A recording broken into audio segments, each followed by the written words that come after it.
இன்றைக்கி நம்ம சிம்பிளாக ஹெல்த்தியான உளுந்து பாயசம் தாங்க செய்ய போகிறோம். இது பார்த்திங்கன்னா எக்ஸாக்டாக பருத்தி பால் டேஸ்ட் கிடைக்கும் உங்களுக்கு. வாங்க அதை ஈஸியாக டேஸ்ட்டு எப்படி செய்கிறதுன்னு பார்க்கலாம். ஒரு கப்பு உளுந்து, ஒரு ஸ்பூன் பச்சரிசி இருந்தால் போதும், சூப்பராக செஞ்சு எடுத்துடலாம். ஒரு கப்பு உளுந்துவை நல்லா ஃப்ரை பண்ணி எடுத்துக்கோங்க. ஒரு ஸ்பூன் பச்சரிசி சேர்த்து அதையும் நல்லா வறுத்து எடுத்துக்கோங்க. வறுத்த உளுந்து பச்சரிசி நல்லா ஆற வச்சுட்டு மிக்ஸி சாரில் கொடுத்து நல்லா குறவரப்பாக அரைச்சி எடுத்துக்கோங்க.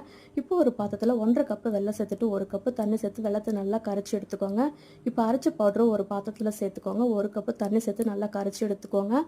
இப்போ அதே பாத்திரத்தில் 3 கப்பு தண்ணி சேர்த்துட்டு நம்ம கரைச்சி வச்ச பவுடரும் உள்ளே சேர்த்துக்கோங்க. சேர்த்து விட்டு நல்லா மிக்ஸ் பண்ணி விடுங்க. இப்போ கரைச்சி வச்ச வெள்ளத்தையும் உள்ளே சேர்த்துக்கோங்க. வாசனைக்கு கொஞ்சம் ஏலக்காய் பொடியும் சேர்த்துக்கோங்க. இப்போ ஒரு பேனில் ரீஃபண்ட் ஆயில் சேர்த்துக்கோங்க. முந்திரி பருப்பு, துருவின தேங்காய் சேர்த்து நல்லா ஃப்ரை பண்ணி எடுத்துக்கோங்க. இது ரெண்டுத்தையும் சேர்த்துட்டு நம்ம இப்போ பாயசத்தில் உள்ள சேர்த்துக்கலாம். நல்லா மிக்ஸ் பண்ணி கொடுத்தா அருமையான ஹெல்த்தியான உளுந்து பாயசம் ரெடிங்க. பெண் பிள்ளைங்க இருக்கிற வீட்டில் வாரத்தில் 2 முறையாவது செய்து கொடுங்க. இன்னொரு வீடியோவில் பார்க்கலாம்.